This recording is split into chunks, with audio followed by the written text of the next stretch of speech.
보도의 진실과 시청자의 진심을 알아봅니다. YTN 뉴스 FM 열린 라디오 YTN, 저는 프로듀서 김양원입니다. 전 여자친구를 지속적으로 스토킹하던 끝에 살해까지 저지른 남성의 신상이 최근에 공개되면서 충격을 주고 있습니다. 특히 숨진 여성이 계속해서 신고를 하고 신변 보호를 요청했음에도 끝내 사망하게 되면서 경찰 대응에 대한 비판도 거세게 일고 있는데요. 지난 7월에도 마포의 한 오피스텔에서 사귀던 남성에게 폭행당해 실신한 채 이리저리 끌려다니다 숨진 피해자의 CCTV 영상이 보도되면서 공분을 샀죠. 전혀 모르던 사이가 아니라 오히려 아는 사이, 교제하던 사이에서 발생한 사건이기에 데이트 폭력으로 명명되는 이런 사건들. 사랑 싸움도 아닌데 이 표현이 과연 맞는 것인가? 또 사건의 전말을 보도한다는 명분으로 CCTV를 통해 찍힌 범죄 장면이 그대로 전파를 타는 것. 과연 피해자는 이것을 바랬을까? 이런 문제 제기가 있습니다. 잠시 후 미디어 비평에서 짚어보겠습니다. 오늘 순서 바로 시작하죠.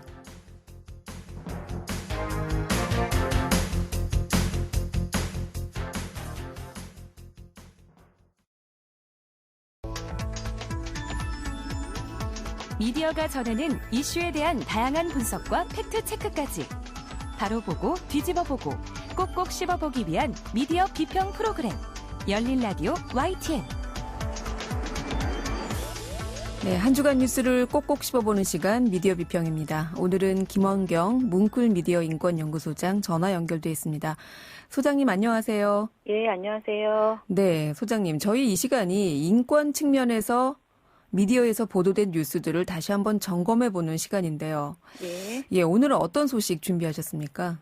최근에 전 남자친구에게 스토킹 피해를 당해서 신변 보호를 받던 여성이 결국 전 남자친구에게 살해당하는 비극적인 사건이 있었잖아요. 네. 이른바 데이트 폭력 또는 교제살인 이렇게 말을 하는데요. 네. 이 데이트 폭력에 대해서 다룰 때도 피해자의 인격권을 침해한다는 지적이 있어서 함께 이야기를 나눠보려고 합니다. 네. 최근에 언론인권센터가 논평을 발표했습니다.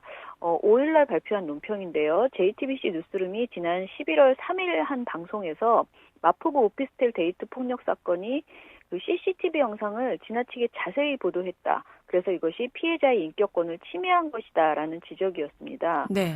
언론인권센터에서는 5일 내놓은 논평에서 폭력적인 범죄 현장 CCTV 공개, JTBC는 문제의식 가져야라는 제목으로요. 해당 보도에서는 피해자의 피해 상황이 지나치게 자세히 보도되었고 심지어 폭행 장면이나 혈흔을 모자이크 없이 공개했다.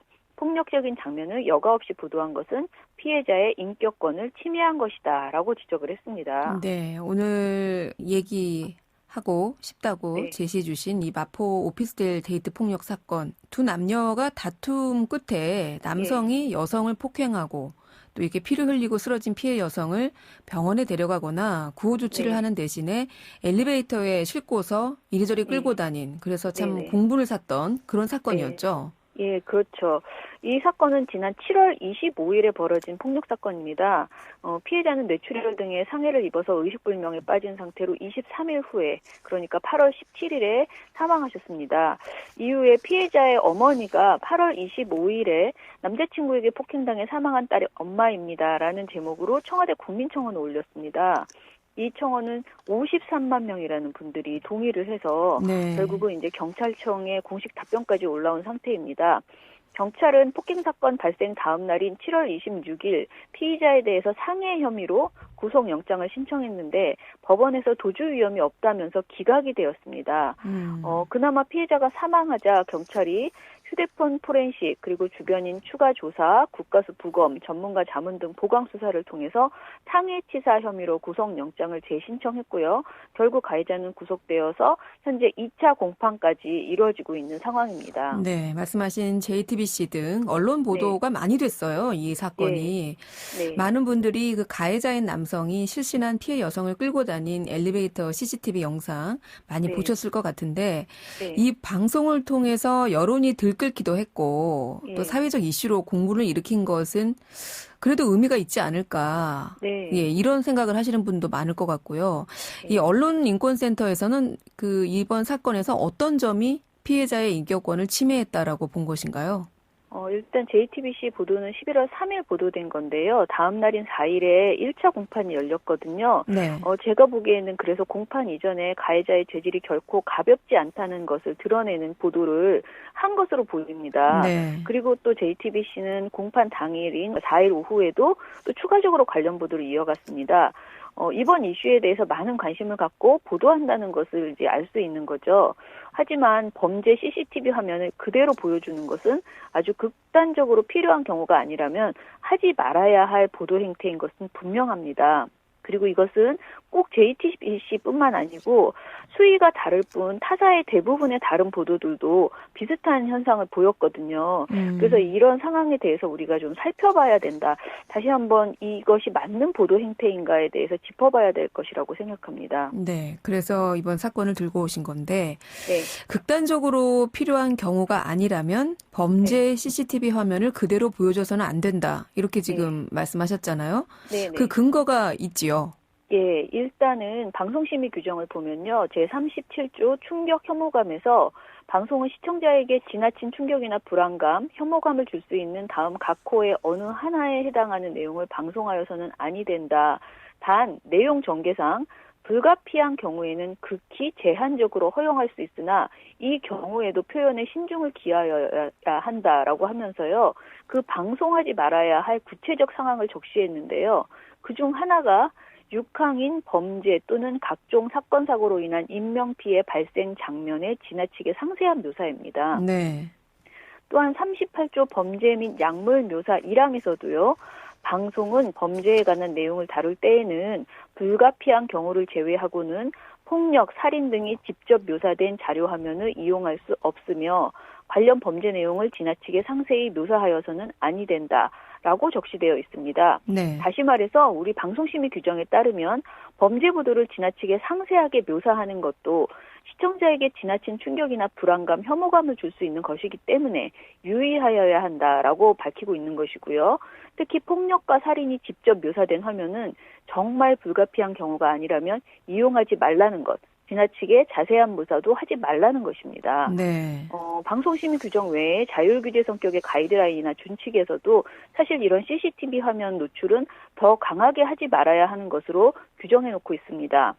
이번 CCTV 영상 보도는 국가인권위원회와 한국기자협회가 만든 인권보도준칙 제2장 인격권 조항도 위반한 셈이거든요. 네. 그리고 방송이 이렇게 CCTV를 공개하면 인터넷 보도에서는 또 이 장면을 캡처한 그 화면이 굉장히 많이 유포되잖아요. 그래서 방송은 더더욱이 CCTV 화면 공개에 신중을 기해야 합니다. 네. 그런데 이번 네. CCTV 영상 같은 경우에는 피해자 유족 측에서 네. 이 방송사 쪽에 보도를 요청한 것으로 알고 있는데요.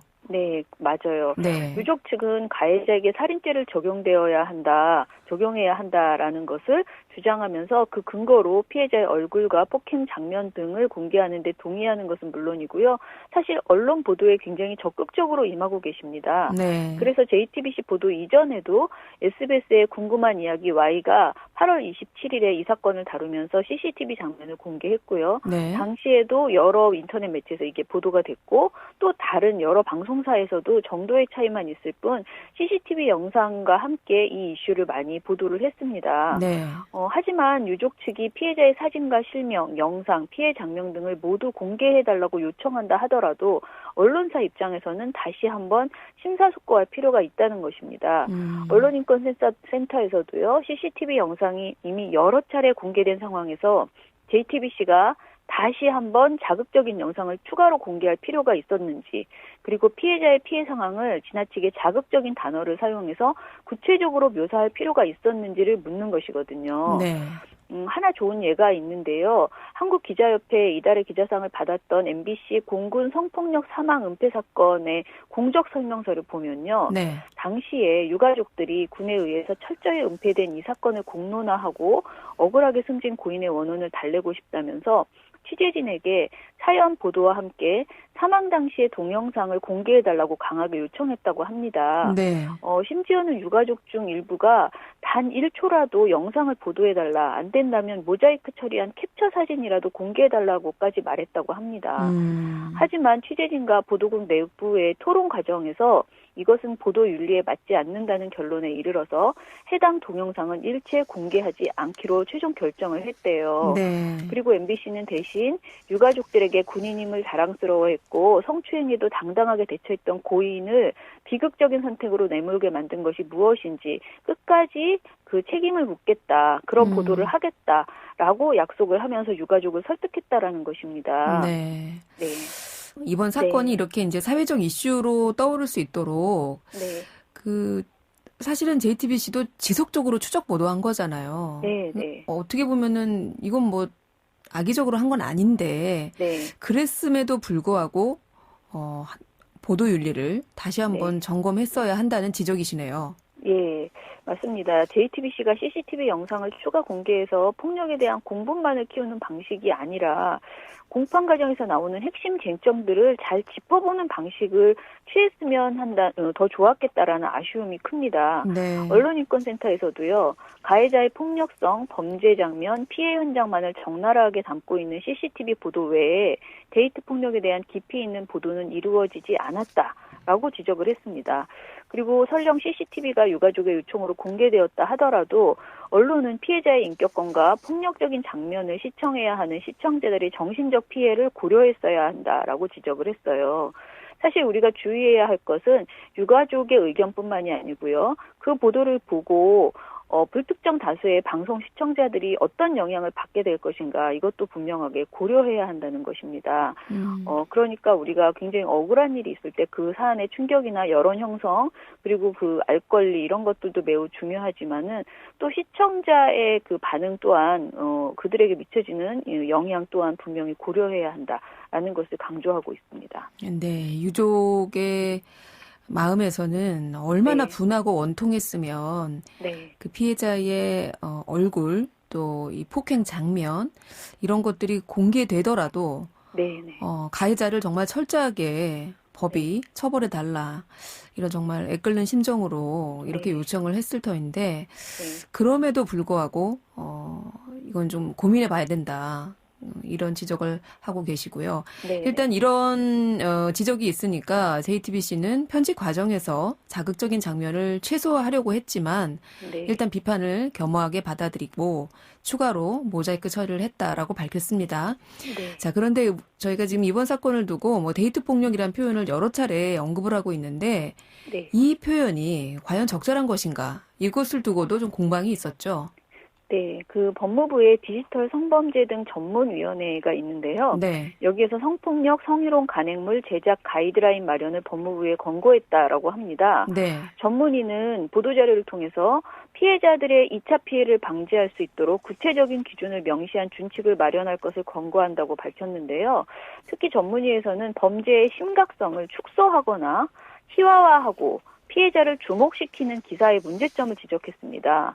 불법 촬영을 유의적 의미를 내포한 몰카로 약칭하거나 또 성범죄나 가해자를 몹쓸짓, 늑대, 짐승으로 표현하는 등 범죄의 위법성을 희석하거나 범죄 의식을 약화시키는 용어의 그 사용, 이것을 언론이 너무 많이 하고 있다라고 지적을 한 것인데요. 이 밖에도 성착취물 피해 영상을 음란물적 의미를 띠는 리벤지 포르노라고 지칭하거나 피해자 앞에 모모녀, 여모모 이런 식으로 해서 수식어를 붙이는 가해자 관점의 용어 또는 피해자를 주목시키는 자극적 표현을 사용하고 있다라고도 지적을 했어요. 이 보도 자료에서는 데이트 폭력은 사례로 지적하지 않았습니다. 그리고 실제로 많은 사람들이 데이트 폭력이라고 쓰고 데이트 폭력 관련된 법안이라고도 이야기를 하죠. 그런데 데이트 폭력이라는 표현도요, 사실은 데이트, 그러니까 폭력이라는 뒤에 있는 말보다 연인 관계 사이에서 벌어진 사랑 싸움이라는 인상을 주는 표현이기도 합니다. 그래서 오마이뉴스 보도에서는 법적으로 결혼하지 않은 상태로 서로 사귀다가 상대를 죽인 사건에 대해서는 교제살인, 데이트폭력이란 말을 쓰지 않고 네. 교제살인이라고 표현을 했거든요. 네. 이처럼 사안의 본질을 분명하게 드러내는 명령을 좀 더 많이 고민하고 우리가 바꿔나가야 할 것이라고 생각합니다. 네. 최근 몇 년간 이런 디지털 성범죄부터 교제하던 혹은 교제했던 네. 남성으로부터 이렇게 여성이 살해당하는 사건 사실 잊을만 하면 지금 뉴스에 네. 등장하고는 하는데요. 네. 뉴스 보도에서 사용되는 범죄 용어, 사건명 이런 것에 대해서도 피해자의 인격권이나 또 시청자들에게 제2, 제3의 충격이 가해지지 않도록 네. 좀 더 세심함이 필요해 보이네요. 알겠습니다. 오늘 말씀 고맙습니다. 예, 감사합니다. 네, 지금까지 김원경 뭉클미디어 인권연구소장이었습니다. 진실을 전합니다. 진심을 다합니다. 시청자 여러분의 목소리에 귀 기울이는 YTN 뉴스 FM 열린 라디오 YTN 토요일 저녁 8시 20분에 방송됩니다. 네, 이번에는 YTN 라디오에서 방송된 프로그램들을 모니터링하고 평가해 보겠습니다. 박은하 시청자평가원 전화 연결돼 있습니다. 평가원님 나와 계세요? 네, 안녕하세요. 예, 안녕하세요. 이번 주에는 어떤 프로그램 모니터링 하셨습니까? 네, 이제 이번 주에는 평일 오후 1시부터 2시까지 진행되는 김혜민의 이슈 앤 피플을 모니터했습니다. 네, 어떤 내용부터 살펴볼까요? 네, 11월 17일 수요일에 진행된 이제 미래의 교육이 열리다 러너스에 대해 말씀드리겠습니다. 이제 이 코너는 이제 미래를 준비하며 필요한 것들을 주제로 선정해서 함께 배워보자는 취지에서 연세대학교와 함께 진행하고 있는데요. 이제 이번 시간은 이제 연세대 문화인류학과 조한혜정 교수와 함께했습니다. 사회에 긍정적인 변화를 불러일으키고 이제 공적인 교육을 더 많은 사람들에게 보다 접근하기 쉬운 매체를 통해서 전달한다는 측면이 이 코너의 취지와 의도는 긍정적으로 평가하고 싶은데요. 하지만 이제 단순히 지식 전달이나 정보 전달에 치우치지 않고 타 프로그램과의 차별성을 가져갈 수 있도록 방향성을 잘 잡아가야 할 것 같다는 생각도 들었습니다. 네, 단순한 정보 전달에 그치지 않고 차별화할 수 있으면 좋겠다. 이렇게 평가하셨고 구체적으로 내용들 좀 살펴볼까요? 네, 문화인류학자 이제 조한혜정 교수와 함께 이제 현재 우리나라의 사회 그리고 전 세계에 있는 변화들에 대해서 이야기 나누었는데요. 이제 우선 이제 코로나19 현상에 대해서 문화인류학자는 어떻게 의미를 부여했는지 궁금했었는데 그 부분에 대한 이야기를 들을 수 있어서 좋았습니다. 이제 조한혜정 교수는 팬데믹이라는 상황도 이제 사회학자들이 파악할 때는 이제 로마 복고서 이후에 이미 자원의 한계에 도달했고 이미 경고가 된 내용이었기에 유별난 현상은 아니다라는 의견을 제시했는데요. 이제 기존과는 다른 시선에서 이제 코로나19 상황을 바라보고 의미를 전달해서 호기심을 갖고 들을 수 있었습니다. 하지만 이제 다른 차원에서의 코로나19의 의미를 생각해 볼 수 있던 것과는 별개로 이제 문화인류학자 입장에서의 다소 비판적인 의견들이 많이 나왔던 것 같습니다. 네, 어떤 점에서 비판적으로 느끼셨어요? 네, 이제 인터뷰 내용 중에 조한혜정 교수가 처음 만들어 사용하기 시작한 단어이기도 한 선망국이라는 표현이 나왔습니다. 이제 우리나라의 변화에 대해 살펴보는 부분이 있었는데 선망국은 이제 먼저 망해가는 나라라는 뜻이라고 하는데요. 이제 조한혜정 교수는 이제 우리나라가 선망국이 되었기 때문에 통찰력으로 그간의 한국이 주목받고 있는 문화 콘텐츠가 예를 들어서 기생충이라든지 오징어 게임이라든지 나올 수 있었던 것이다라는 이야기를 했습니다. 물론 사회에 대한 성찰과 깊은 통찰력으로 빈부의 차이를 다룬 문화 콘텐츠가 나올 수 있었다고 말할 수 있지만 이제 이 주된 이유가 선망국이라는 이제 먼저 망해가는 나라이기 때문이라고 보는 것은 다소 부정적으로만 바라보려고 했던 것은 아닌가라는 평가를 하고 싶습니다. 선망국이라는 표현에 공감하기도 어려웠지만 이제 그렇게 규정 지을 만한 보다 객관적인 근거들을 함께 설명해 주었다면 그 표현과 의견들에 대해 보다 이해할 수 있지 않았을까 싶었습니다. 이제 의견을 뒷받침하는 부분에 대한 것들이 다소 빈약해서 교수의 개인적인 의견으로 비춰지는 부분이 없지 않아 있었습니다. 네. 아마도 우리 사회의 지나친 양극화, 이로 인한 또 비인간적인 모습들, 이런 것들을 아마 이렇게 평가하신 것이 아닌가 이런 생각이 드는데, 마지막으로 어떤 내용 또 살펴볼까요? 네, 마지막으로는 11월 19일 금요일에 방송된 아픈 마음 보고 듣고 말하기라는 새롭게 신설된 코너에 대해 말씀드리고자 합니다. 이제 이 코너는 이제 사람들의 아픈 마음을 돌보고 듣고 말하는 시간인데요. 비정상적인 사회 환경 속에서 사람들의 정서적 고통이 커가는 상황에서 이를 함께 공유하고 풀어나갈 수 있을 역할을 할 수 있을 것 같아서 코너의 취지와 의도가 좋은 방향이라고 생각했습니다. 이날은 이제 포항지진 트라우마 센터 이영렬 센터장과 인터뷰를 진행했는데요. 사회적 참사의 트라우마를 해결하기 위한 센터가 있다는 사실을 알게 되면서 놀랐고요. 이제 사회적 국가적 재난 트라우마를 국가가 책임져야 하냐는 심도 있는 차원의 문제까지 함께 이야기 나눠볼 수 있어서 이 부분을 긍정적으로 평가했습니다. 네. 오늘은 이슈앤피플에 대한 시청자 평가원의 의견 들어봤습니다. 오늘 말씀 고맙습니다. 네, 감사합니다. 네. 지금까지 박은하 시청자 평가원이었습니다.